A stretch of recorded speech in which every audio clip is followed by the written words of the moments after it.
2 minutes pour une instruction. Si vous aimez la formule, abonnez-vous. Un like pour m'encourager et surtout partagez l'info. Aujourd'hui, sur l'instruction si, sinon.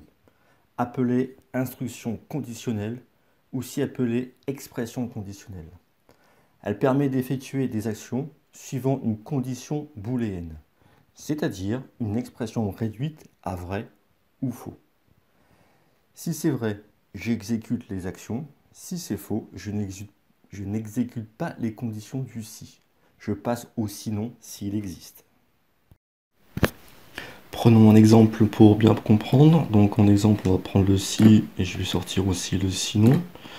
Je vais tout simplement dire si ma variable est égale à... Je prends une variable. Si je l'initialise à 2, je vais tester si ma variable est égale à 2, alors je vais dire 2. La chose la plus facile à faire. Donc vous voyez que là, pour une condition, nous allons aller dans les opérateurs. Pour la condition veut avoir un losange, donc les losanges sont ici, d'accord. Moi je veux juste tester une égalité. Je vais prendre si ma variable ici est égale à 2, je veux afficher 2 en lettres. Voilà, ma variable est égale à 2, ma condition était OK, donc j'ai affiché 2. Maintenant, si je voulais augmenter, c'est-à-dire que je voulais faire des si sinon, je peux dire si ma variable est égale à 2,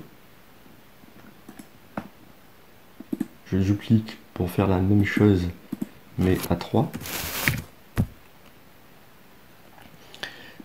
Je vais dire 3. Sinon, je vais dire que je ne sais pas.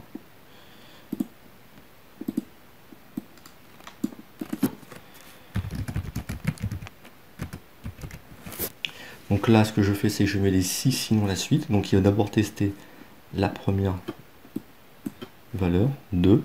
Et ensuite, il va quand même tester la deuxième condition, qui, elle, n'est pas respectée. Donc il va faire le sinon.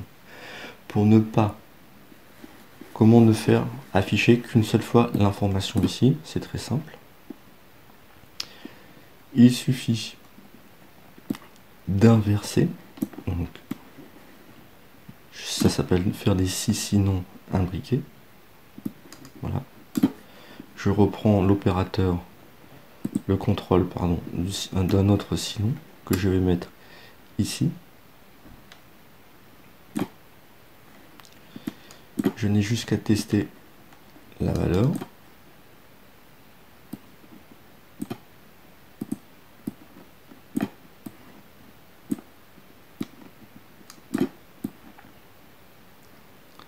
Voilà. Et là, il va me tester d'abord la valeur 3. Si ça remplit la condition, il m'affiche 3. Sinon, il va me tester la valeur 2. Si ça ne va pas, il va m'afficher le sinon, c'est-à-dire qu'il ne sait pas. Testons. Il affiche bien 2. Si je mets 3, il va m'afficher 3, mais uniquement 3. Et si je lui mets n'importe quoi, hop, il va m'afficher je ne sais pas.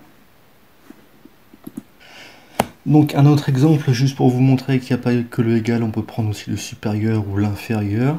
Ici un petit exemple, pour déterminer si mon nombre qui est dans ma variable est un chiffre ou un nombre.